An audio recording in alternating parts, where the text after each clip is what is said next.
This is my interview with Marlene Halliday of IndyLive for International Women's Day 2021. In this, we talk about women in business and some of the language that's used about them. We also talk about systemic issues within society and whether the speed of change for women in business is fast enough. I hope you enjoy it. Bye. I'm sitting here, it's another Zoom call, and I'm sitting talking to Michelle Thompson, and Michelle is very well-known face in Scottish politics. You're standing in the Holyrood elections in May. I also know, though, that you originally graduated from the Scottish Conservatoire, you worked as a musician, then changed direction, went into financial services, and you've got a great deal of experience as a businesswoman. So when we emailed you saying, would you like to contribute to this programme to celebrate International Women's Day, what sort of things came to mind? Well, actually, the first thing I did was to go and look at the themes for International Women's Day this year. And of course, the hashtag is choose to challenge. And from challenge comes change. So let's all choose to challenge. And that got me thinking about what we can all do to challenge things. And when I say we all, I don't just mean in politics, I mean in business, I mean in education, and so on. So I suppose they were my first thoughts when you got in touch with me. It'd be good to hear your thinking about how things might change in business. You know, I've talked to a few people who've brought up the whole topic about, partly the glass ceiling and working to break through that to get women in, higher echelons of business, but also just expanding the kinds of roles that women maybe think about doing or don't think about doing. I mean, have you seen much of an improvement in that over the years? I think I've seen some improvement. That's clearly the case, but nowhere near enough. So there are still too few women leaders at the very top in business. There are, despite legislation to try and change it, too few women on boards in executive rather than non-executive roles. There are too few women in all the senior positions. And I would also point out that the systems of how things are done in business are still quite male dominated. And what I mean by that is in terms of the language. So if you think about some of the words and the language that's used about women, I mean, I know I've personally been called a variety of things in business: headstrong, for example, bossy, ambitious is another one. And they are words that are only used about women, whereas, of course, ambition in particular is a word that's used in a positive way about men. So it's not just about roles, it's fundamentally about systems, and it's fundamentally about language and narrative of where women are asked to compete in quite often an aggressive and demanding world. When they compete in a certain way, often like men, well, they don't like that. Men don't like that. But then if they're natural and as themselves, as women, sometimes that then means that language is applied to them, such as emotional or whining or hormonal and so on. So I think we've still got a long way to go, although I do think things are better. It's a bit of a lose-lose one, that, isn't it? I mean, my daughter's got a mug which says on it, "I'm not bossy, I'm showing leadership qualities." No, well, I was going to say, I mean, the point about these words is they are only words are applied to women. Have you ever heard a man referred to as bossy. I haven't. And I was going to say that, I mean, I remember in politics being referred to by Alan Cochrane as brazen. And of course, he left off the word hussy, but it was certainly implied. And that was another example of a word I have never heard a man called brazen.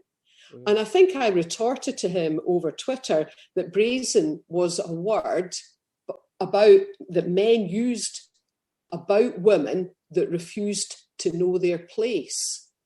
And of course, that creeps into as well that women, even where they have very senior roles, there's some subtle kind of group behaviour goes on in meetings where the expectation is that the woman will wait for the men to speak first.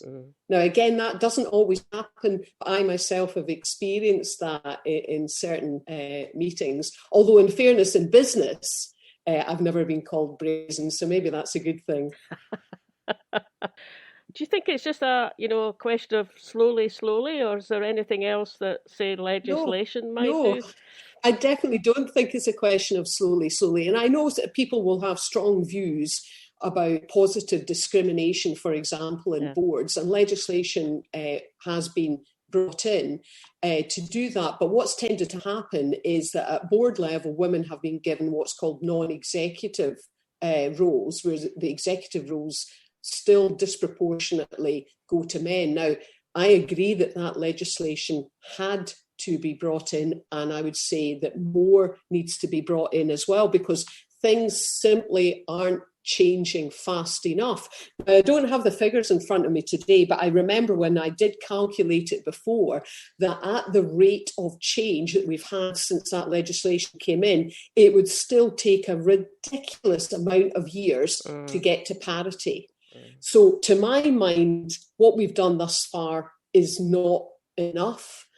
So at governmental level, we've tended to focus on kind of public companies rather than private ones. I think more needs to be in private companies. I think men themselves have a very important role, because there's overwhelming evidence that having a balanced and a diverse workplace, incidentally, in a whole range of areas, it leads to much better business outcomes, because where you've got a bunch of men together, and I guess maybe banking's a good example of that, and going back to some of the issues that occurred after the last banking crisis, RBS, for example, was often called out as an example where they had all men on their board. So in my opinion, much more needs to be done. And men do have an important role as well. We need to value their contribution. They need to call out issues when they see it, for their daughters, for their wives, for their partners, for their mothers. And I do know a lot of good men that will do that as well. And things are changing if you look at the kind of younger generation, but just not fast enough. Just not fast enough, yeah. So is that implying that when you do have women in those situations, there's a sort of expanded range of values that come into the discussion? Yeah. Well, because women, if you look at your typical kind of like women's lives, and take, for example, the pandemic at the moment, we know that the impact of the pandemic has fallen disproportionately on women. For example, key sectors like hospitality have been badly affected, and many women work in hospitality. We also know that in terms of keeping the kind of home unit going, more of the work has been undertaken by women. More women have given up working to support the family through this time.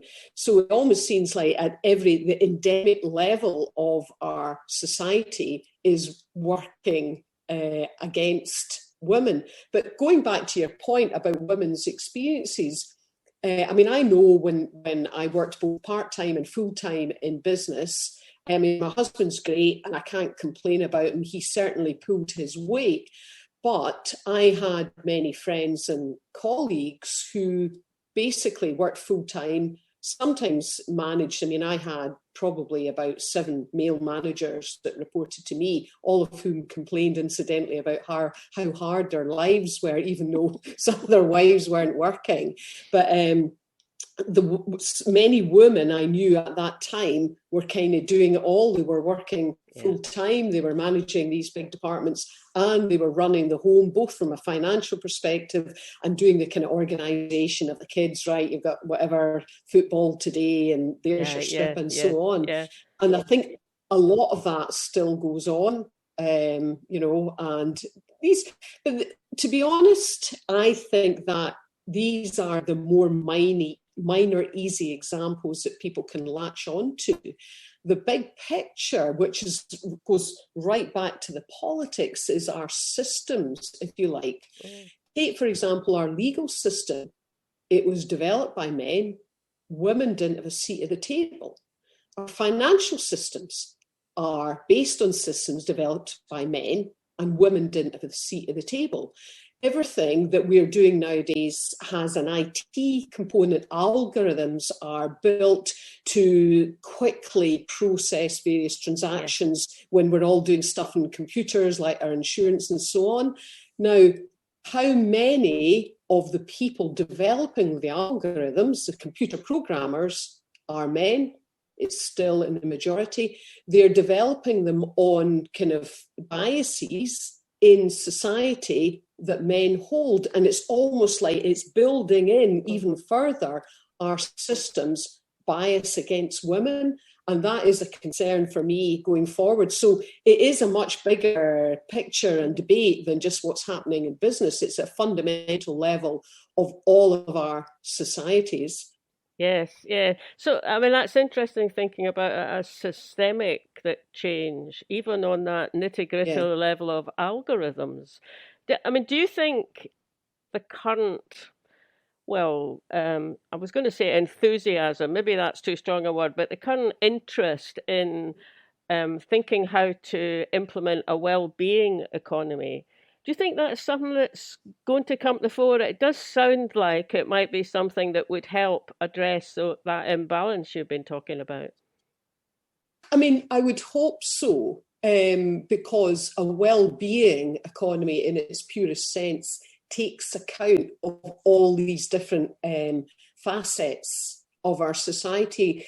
And it would be a welcome step forward from where we've been. I was watching a TV programme the other night talking about class and how it's affected people through the ages and what do people feel about their class. But what struck me about the programme was that it didn't mention sex within class. I mean, it pointed out there was previously an upper class and a middle class and working class and so on. But what it didn't point out was that women were subjugated regardless of their class. You know, and if you look back to the days when if there was a wealthy woman and she inherited something, she would promptly lose all that or require to give it away to her husband.